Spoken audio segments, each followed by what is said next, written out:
जामनेर शहरात घरगुती गॅस सिलेंडरची टंचाई जाणवत असताना दुसरीकडे काही हॉटेल्स, नाश्ता सेंटर आणि चायनीज सेंटरवर सर्रासपणे घरगुती गॅस सिलेंडरचा वापर आणि विक्री होत असल्याचे चित्र समोर आले आहे.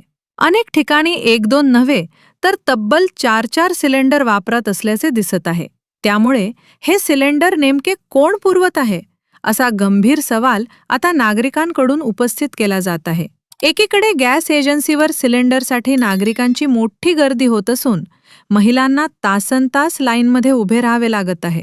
काही ठिकाणी महिलांना चक्कर येऊन पडण्याच्या घटना देखील घडत आहेत. मात्र दुसरीकडे हॉटेल्स आणि फास्ट फूड सेंटरवर सहजपणे सिलेंडर उपलब्ध होत असल्याने प्रशासनाच्या कारभारावर मोठे प्रश्नचिन्ह निर्माण झाले आहे. विशेष म्हणजे या प्रकरणाबाबत प्रशासनाकडे विचारणा केली असता अजून तपासासाठी पथक नेमलेले नाही असे उत्तर दिले जात असल्याची माहिती समोर आली आहे.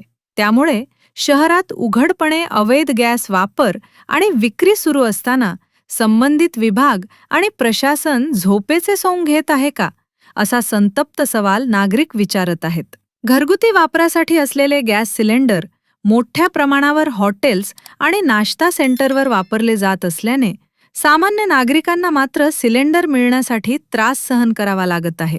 यामागे गॅस एजन्सी, दलाल आणि काही व्यावसायिक यांचे संगनमत तर नाही ना, अशी ही चर्चा शहरात रंगू लागली आहे. जर लवकरात लवकर यावर कारवाई झाली नाही तर नागरिकांमध्ये तीव्र संताप निर्माण होण्याची शक्यता आहे. त्यामुळे प्रशासनाने तातडीने पथक नेमून अवैध गॅस सिलेंडर विक्री आणि वापरावर कडक कारवाई करावी अशी मागणी नागरिकांकडून होत आहे. नमस्कार, मी नारायण सुर्वे, पुरवठा अधिकारी जामनेर. सध्या आपल्या जामनेरमध्ये 10 गॅस एजन्सी आहेत आणि कालचा स्टॉक होता 10 पैकी 4 वर स्टॉक 0 होता. आज विचारणा केली तर सर्व ठिकाणी 1-1, 2-2 लॉट आलेला आहे. त्यामुळे गॅस सिलेंडर सुरळीत आपल्या इथे वाटप सुरू आहे. नागरिकांना एक आपल्या मार्फत मी आवाहन करू इच्छितो, कोणी पॅनिक बाय करू नये. सुरळीत साठा सुरू आहे. तसेच पेट्रोल पंपावर सुद्धा गर्दी करू नये. माननीय जिल्हाधिकारी महोदयांना आवाहन केलेलं आहे.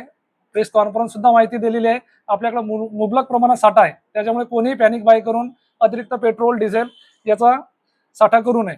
व जे कोणी हॉटेल चालक किंवा इतर व्यावसायिक हे जर घरगुती गॅसचा वापर करत असतील तर त्यांच्यावर जीवनावश्यक वस्तू अधिनियम 1955 अंतर्गत डायरेक्ट फौजदारी गुन्हा दाखल करण्यात येईल. तरी आपल्या मार्फत मी सर्वांना आवाहन करतो की कोणी घरगुती गॅसचा वापर व्यावसायिक प्रयोजनासाठी करू नये. काही तक्रारी अशा आहेत की जळगावून येणाऱ्या गाड्या मध्ये खेड्यावर थांबायला जातात आणि तिथे त्याचा ब्लॅकने वाटप केले जातात जास्त किंमत घेऊन. असं कोणी जरी करत असेल, अशी आपल्याकडे अद्यापर्यंत तक्रार नाही, पण जर असं कोणी करत असेल तरी त्यांच्यावर जीवनावश्यक वस्तू अधिनियम 1955 अंतर्गत फौजदारी गुन्हा दाखल करण्याची कार्यवाही करण्यात येईल.